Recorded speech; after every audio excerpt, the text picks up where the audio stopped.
You're listening to Honey, We Made a Disney Podcast. Two friends since first grade, now dads reliving the Disney movies we grew up on with our own kids. I'm Eddie Ferguson. And I'm JB Wagner. And on today's episode, we are back in the jungle as strong as we can be as we review George of the Jungle. But first,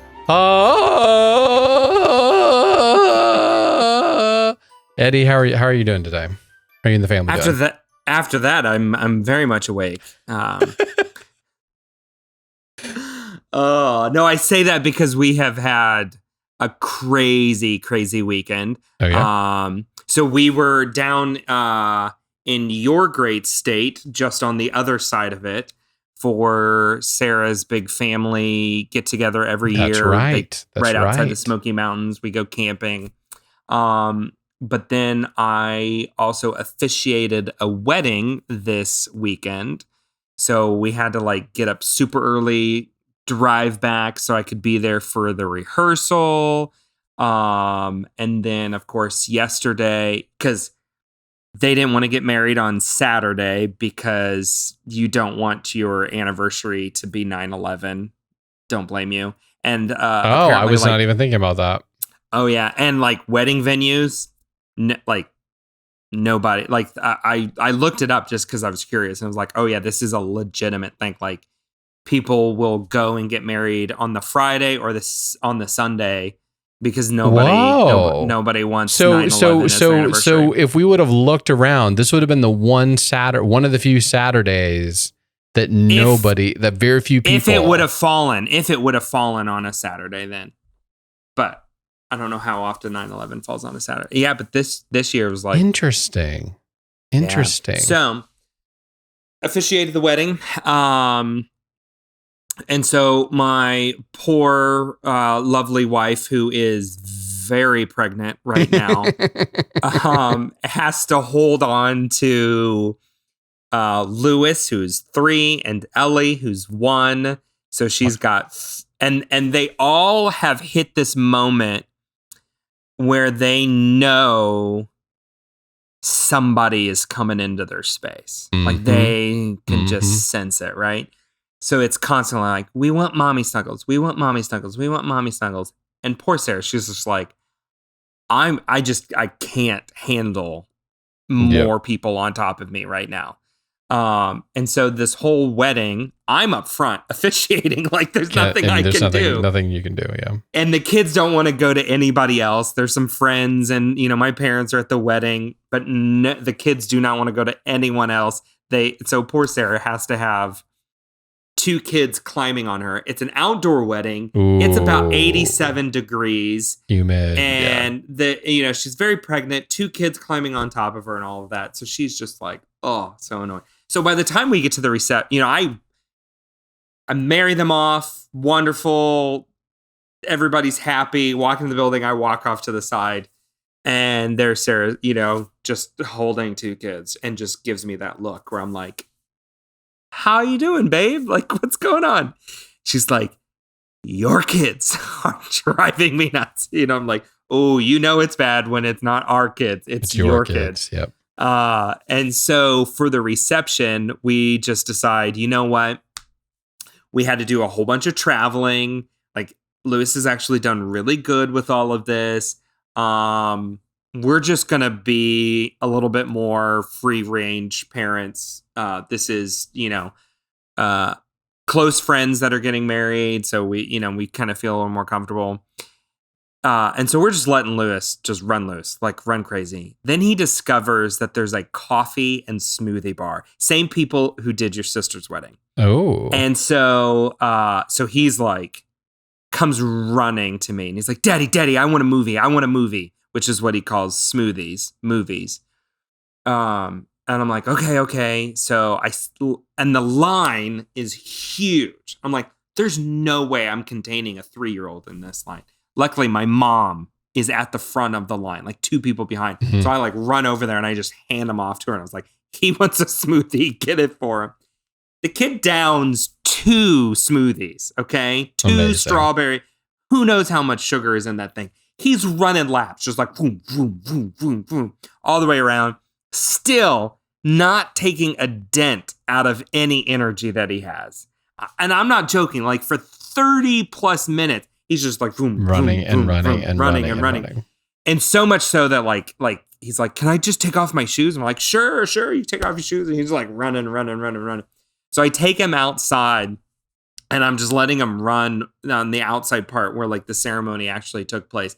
And he's running. And he's still no dent in the energy whatsoever.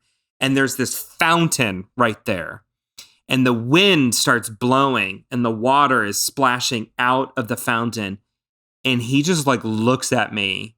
And you know those moments, right, as a dad where you just see your kid's face and you're I already like, know what you're going to do. I know exactly what you're going to do and what you're going to do, what you want. And he just looks at me like, may I? You know, he doesn't ask, but it's just in his face. And I just go ahead, Lewis, just do it. And he just starts running where all the wind is just blowing on this fountain out. And he just gets totally like, he's in a, nice clothes, dress shirt, because we're at a wedding or whatever. He's just drenched head to toe. And all of these people from the wedding are like coming out and they're like, wow, that looks like fun. I'm like, yeah, what's a little water in the grand scheme of a 3-year-old's life or whatever? So he just gets totally drenched. And so by the end of it, I set him in the van and he's just like out. Like, yes. The best feeling when they fall asleep on their own. Yes. So that was our weekend. That was our wonderful, busy weekend. That sounds like a lot of fun. A lot of stress and a lot of fun. Yes. That's amazing. Well, Eddie, today, before we get to the full episode, a little bit of Disney news. I didn't know that this was Disney news. I guess it kind of counts. I don't know why you have this on here. You didn't tell me anything of why it was on here. All I see here is Only Murders in the Building, which I believe is on Hulu, a Hulu original. Why? What is going on here? So, as you know, it was produced by 20th Century Fox, which is now a Disney company. Yep. It's a Hulu original, which is now a Disney company, right? Mm-hmm. Hulu is Disney. So I'm stretching just a little bit and saying that this is Disney news. But have you seen any news or trailers or anything about this show? Whenever we watch stuff on Hulu, there's always an ad for it. All right. So it stars Selena Gomez and Steve Martin and Martin Short. Now, Steve Martin and Martin Short, I love. I think in 2 episodes ago, I went on and on about how I love Martin Short when we looked at Jungle to Jungle. This is it is rated like MA for strong language and kind of bloody goriness because it is a murder mystery. But I put this in here for 2 reasons. One, your wife is going to love this show. Okay. Because the premise is these 3 people are quote unquote random strangers who live in a building who are all addicted to the same true life crime podcast. Okay. Already, my wife, she'd be in on this immediately. So they're all addicted to the same true crime podcast. Crime occurs in their building that they are all residents of, and they are all suspicious about this and begin to investigate it for themselves and decide, are you ready? In the midst of it going, why don't we record our own true crime podcast while we're trying to solve the mystery in our own building? And it is Steve Martin, Martin Short, and Selena Gomez. They are phenomenal in it. And the premise is so rich. And what's so great is the characters are so complex. Like you just see like, oh, there are layers and layers and layers. Like in one of the opening scenes, they kind of talk about this whole kind of like jokingly thing about, the layers of a person or whatever. And at the very last seconds of the episode, they like give you these little tastes of like, oh, like, that, ooh, ah, you know, and it's just, yeah, you guys are going to love it. So I snuck it in there because I'm like, it's kind of Disney news, but it's also podcasty news and news streaming. This fits, Eddie. This fits because of who we are. We appreciate podcasters in shows. Like in Game Changers. We appreciate that. Yes. And there are a couple of like really fun moments of them trying to, you know, hit their podcast voice and oh man, it's so late. Like I wonder. I'm gonna have to watch one episode now you got me like so excited about this. I don't even want to do our podcast, but I will. I will figure it out. One thing I want to say that is now on the list. I'm just gonna go straight down there and stop whatever my wife is watching. We're gonna watch that after this. One thing though, I needed to send you. I don't know. So we've been talking about Martin Short. Yes, I've already seen it. I know exactly what you're trying to talk about. Have you seen the triangle? I don't know that I've seen the triangle version. I will send you the triangle where it is. Okay, so for context, we did an episode. This is our weird ESPN where we just know and then. Yeah. So Tim Allen, Martin Short, they were the stars, two of the stars of Jungle to Jungle, which we did 2 weeks ago.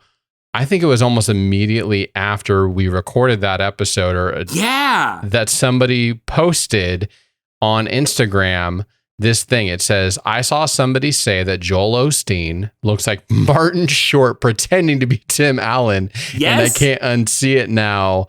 And it's the most accurate statement ever uttered. It's perfect. The one that they found of him with his hand up in the air, with Joel Osteen's hand up in the air, kind of looking to the side a little bit, and the way his hair is and everything like that. Yes. It's a perfect representation of Martin Short pretending to be Tim Allen. It's so good. So the one I found today rounds it out, and it's a triangle with Tim Allen, Martin Short, and Benedict Cumberbatch. Ooh. And Joel Osteen in the center. And you're like, hold on. They morph into each other? Yeah. That's amazing. I'll have to send you this. That's the content I'm here for. But what else we're here for, you're really here for, is not Martin Short and all of the other things. No, today you are here for the next episode in our march from 1988 to 2005. All the Disney movies that came out in between. And that is here for another jungle movie. This is George of the Jungle. Cue the Disney sound effect.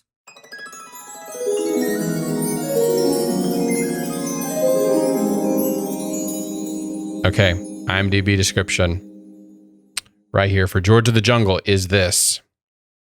Oh no, what was I going to do? I was going to get my narrator voice on, but now I can't remember. Now I can't remember what it sounds like. So now I'm a little upset, but whatever. Well, it's just do narrator voice. You were on. Yeah, that's good instinct. I wanted it to sound like the narrator, like the narrator. So I'm quickly trying to pull it up real quick so that I'm getting the essence of it. It's so distinct. There we go. That's all I need. I just need a little bit. Okay, I know you're probably not going to hear any of this because we're not going to include it. But anyways, George of the Jungle, IMDb description. A man raised in the jungle by apes falls in love with a wealthy American heiress. End scene. I'm so glad I listened to it again because I wouldn't have done. No, yeah, I wouldn't have done it. I would have done something completely else. But there's something about that. Is it transatlantic? Is that the name for that thing? Yeah. That is the only reason I know that is because of my wife's love for that time period and the fake area it's from. No, it would be like the transatlantic newsreels that would come out. Mm-hmm. You also hear this in Up, right? They have kind of a newsreel with a transatlantic voice in there. You also hear it in The Incredibles as well. That's totally you nailed it.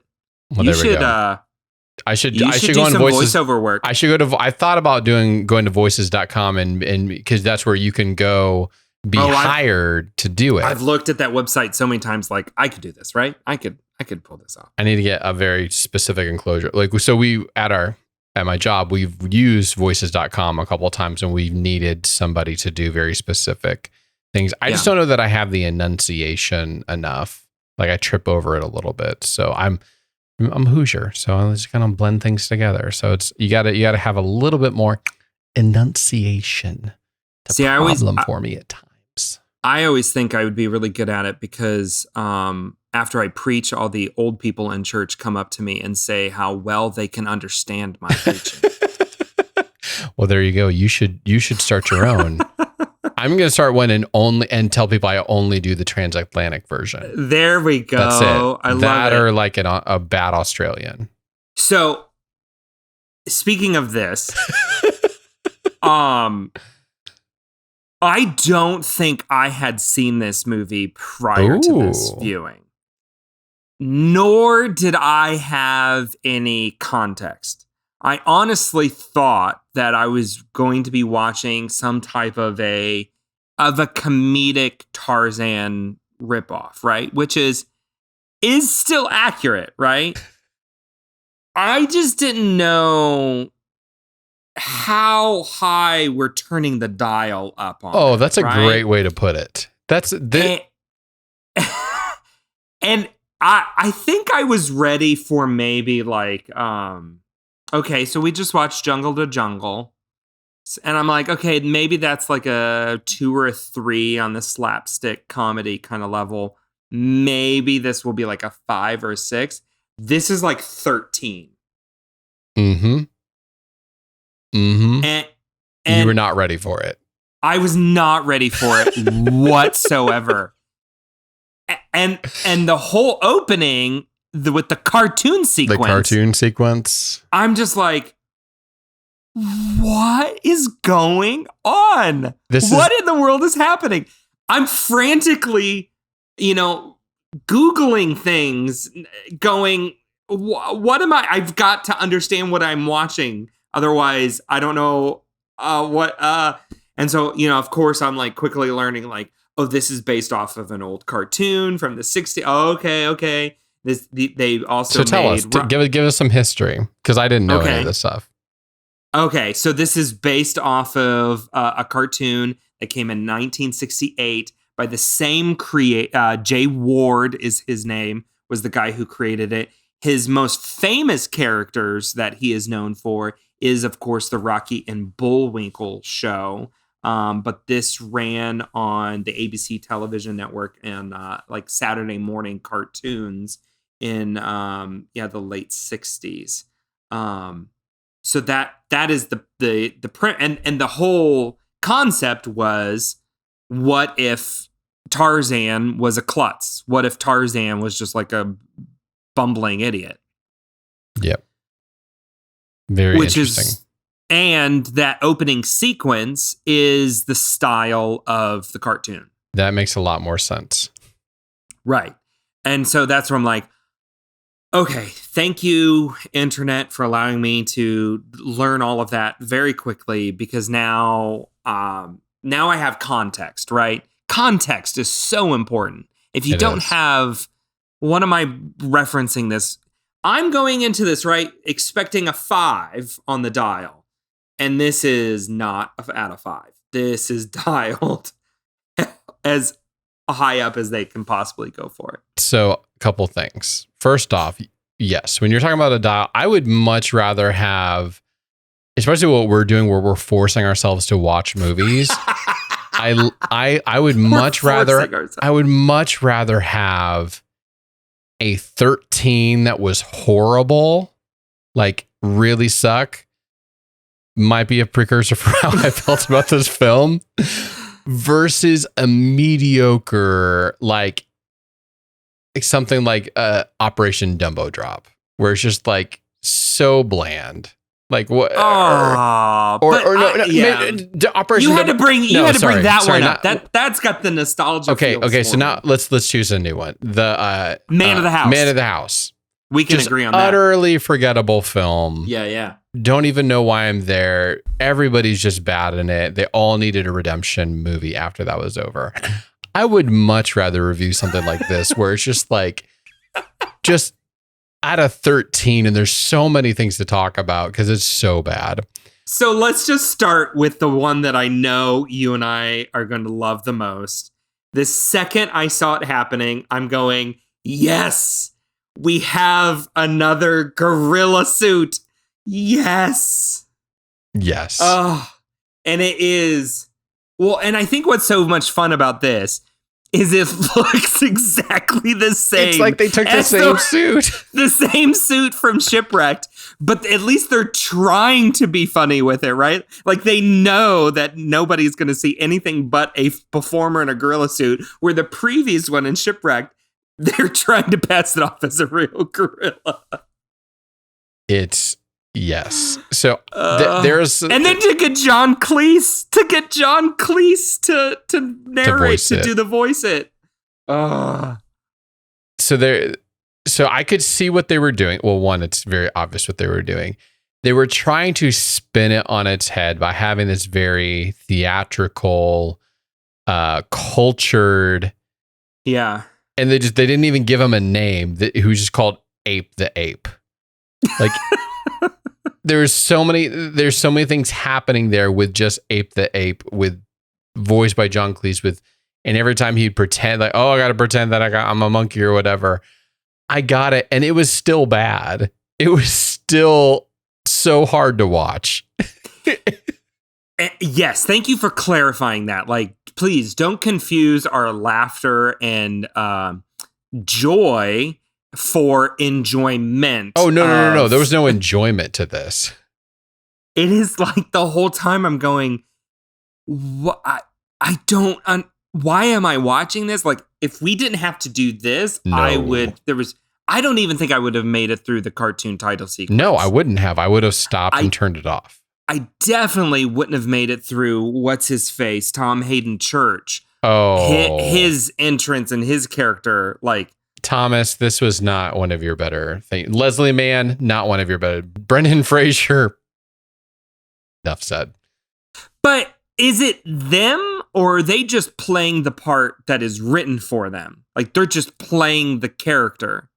Did any of it? But none of them came close to. The closest person who actually did fairly decently to this was Richard Roundtree as Kwame, who basically his job is to be the straight faced guy, the straight faced guy in it, but his accent was so bad.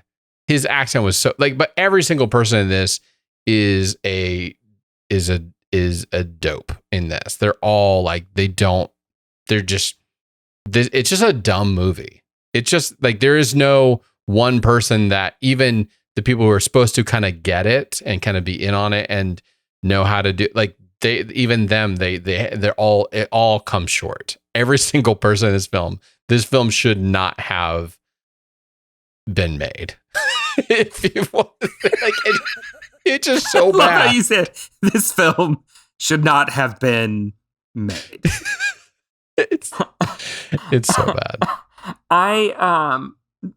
bad. I even was like, I found myself wondering, was George, Brendan Fraser, it looked like his voice was dubbed over his voice. Did you notice this? Were you seeing this at all as you were watching George of the Jungle? George? Yes, George.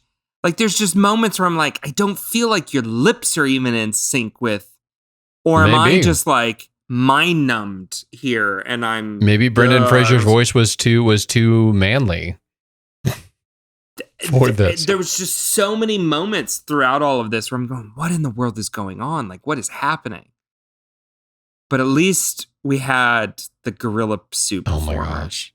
And the fake lion. Like the moment he's wrestling with the lion. The whole lion sequence. Oh my gosh. That we're clearly cutting between a real lion and then a stuffed lion. And then he does the wrestling moves and body slams it and all of this. it's very the cutting, whoever the editor was for this, he tried so hard. He tried so hard. Yeah.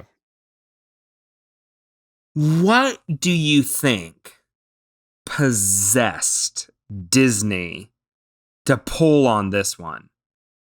They owned the rights, right? Because it aired on ABC. They now own ABC by the time we get to 1997. So maybe they're just like... So I'm not looking at the full list right now, but this has to be the moment where they go, hey, we need to slow down a little bit. But listen to this. They made the movie for $55 million. Okay? Guess how much it grossed? How much? $175 million. This is what's wrong with cinema. This is what's wrong. So Disney must have looked at this and gone, this is a huge success. Let's make a sequel. And they did. They made a direct to... Oh, so we're not going to... We don't have to review that one. We don't have to watch it. We don't have to review We were going to skip that immediately. Immediately, I would have skipped that. Direct to video sequel, and the only person I think they replaced most of the main characters immediately. But Brendan Fraser. No, he's not in it. It's somebody different. Yeah. Bridge of the Jungle 2, 2003. Oh, did they? It says Thomas Hayden Church is in it. Oh, they just made him look like almost exactly like his face and everything like that. Okay, gotcha. So what is... Oh, I forgot to tell you, I was going to lead with this, but your story was even better, that you had never seen this and you were not ready for it. So I just let you go with it. So had you seen this? So let me tell you. So the trailers for this were exactly what you think of it. It's the opening sequence of George of the Jungle. And it's so catchy and such great for how old I was at the time that I was like so excited to watch this film. So excited to watch this movie that we hadn't gone to see it in theaters, but I saw it at Blockbuster like this. They had a sign come up saying it's going to come out on a certain day. So I was like, Mom, Dad, we have to go rent it when it comes out on DVD. No, not DVD, on VHS. When it comes out, we got to go get it. This is 1997. No Blu-rays or DVDs yet. Yeah. So they're like, okay, we'll go do it. So I tell my mom right before I leave, Mom, if you hear me singing George of the Jungle, you know we got it. So I was like preparing her emotionally for us to go get it. So we get in the car, probably all as a family, go drive over to Blockbuster, show up, and I don't even look at, I just go straight to where it should be alphabetically on the outside wall, like all the movies are for George G. Find the G's, and it's not there. I'm like, what's going on? Why isn't it here? What's going on? I'm looking everywhere for it. Is it sold out already? Is it like all the different things going through my head?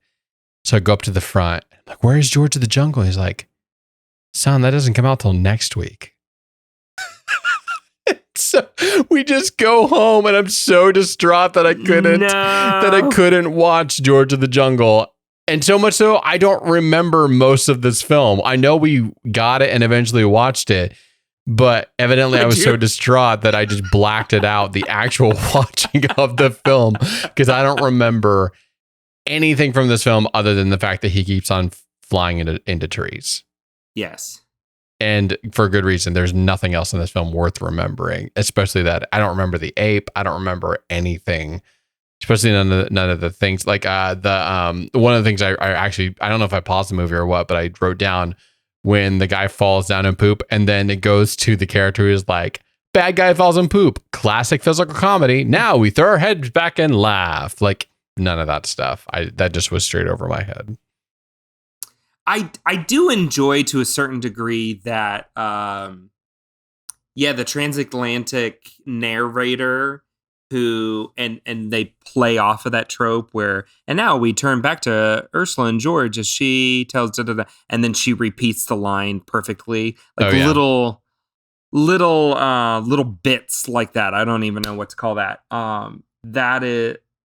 It was I don't want to say it's funny. I want to say it's fun. It's entertaining. It's kind of like, oh, okay, it's clever. It's clever. Yeah, it's like, but sometimes it feels, I don't know, because I can't say that it's too much. It's just too much. It's too much, but it's not clever enough. Like, yeah, it's not clever enough because there's nothing in this film that's too clever. If it was actually funny, like if there was actual humorous lines, it could work. But it's not. But it's not. It's not at all. Like it's not. Nothing made me laugh. Except other than nothing's what? making me laugh. Did the Lion King ending make you laugh? Where they're superimposed, poorly photoshopped onto the Lion King the at the end. And at least Ape finally becomes entertainer in Las Vegas. Oh, did you not make it to the credit scene? Oh, I saw that. I saw that moment. I was, oh my gosh, this whole film had so many problems. I felt very let down by Leslie Mann because you would hope like, oh, maybe she'll be the bright. Nope, she kind of mailed it into. I think this was a paycheck movie for every single person in this film. And that I just, when I saw the box office numbers, it was number 2 at the box office that weekend. Number 1 was Men in Black, so the number 1 movie of the year, as we looked at earlier. Yep. So if it didn't have such a huge opposing movie opening against it, like it would have been number 1. It would have done really well. And I don't understand the appeal. Like what drew people out? How do you make 175? Okay, you made $125 million off of this film. What? Yep. It's a miracle. But this is why, like, we've brought this up multiple times. Like Disney at this time is just like, printing we're money. willing to try anything. Like we will just throw whatever out there and see what sticks at the wall because of crap like this, right? Like a random film that like no logic or reason in the world should say this should gross $120 million. Yep. But it does. And they're like, hey, we're glad we swung at that one. Literally swung at that one. I didn't mean to do that. Look at you. Brian would be so proud of us. Oh goodness. What a film. What an experience. I literally just put this on I didn't even make my wife try to watch this. She was actually watching a little bit of football yesterday, vegging on the couch, and I turned on this on my iPad and was just like, I was fast forwarding a lot. This was a many. I spent more time probably skipping through sections than I did actually like sitting and watching full pieces of this because it was a lot to handle, and I'm so glad that I'm done with this film. Well, I know I'm going to give it one lime flavored fruit snack. Is that your least favorite fruit snack? Yeah. I don't even know if there's a flavor that I would give it. It's just a one, move on, and then I'm probably going to eat the one because it'll taste better than. It's, you know what it is?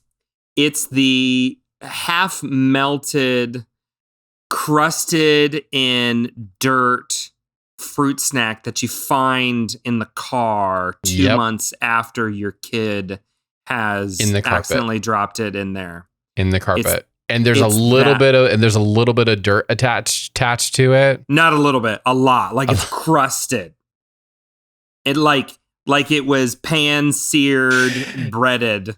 If we have to give it a fruit snack, which we were forcing ourselves to give it at least one. Because we've never done zero, I don't think. And if we would have done 0, we would have done that a while ago. There was some worthy zeros that we should just make this the George of the Jungle fruit snack or something like well, when we 0. get to the end of the decade, we've already talked about doing kind of our Mount Rushmore of animated films. We will definitely do what were the worst films of the decade. What is the reverse of the Mount Rushmore? Yeah. The Devil's Bowl or something. I don't even know. Well, what are those places in Brown County that it's like the Devil's Punch Bowl or something? Devil's Punch Bowl at Turkey Run State Park. And because of how much I hated going to Turkey Run on events, we're calling this the Devil's Punch Bowl. We're just gonna throw it in the Devil's Punch Bowl. It's so bad. I got to remind myself to do this because it's gonna the Devil's Punch Bowl. We'll do our hierarchy of Mount Rushmore and Devil's Punch Bowl, and George of the Jungle will be in there. It will be. It will 100% be in there. So if you have not seen that, maybe our review has inspired you to go and see the train wreck, the disaster, the train wreck abomination that is this film. I honestly, I don't know if I ever closed my mouth while watching this movie. I think the whole time my mouth was gaping open. Like, what? What am I making myself endure and watch? All for the sake of a podcast. All for the sake of a podcast. For you. Full circle. People solving murders because of a podcast and playing in the Devil's Punch Bowl because of a podcast. Yes. So there you go. And on our next episode, we will see. I have mixed nostalgia of this movie, so I haven't watched it yet. I'm looking forward to going back and watching it. We are going to be reviewing Air Bud, which talk about launching a franchise for Disney. Holy cow! There was I'm sure we'll get into that. A lot of follow-ups to the next week's film. Yes. So tune in to our next episode. We will be looking at Air Bud. It's got to be better than this one. Anything's better than this one. Got to be better.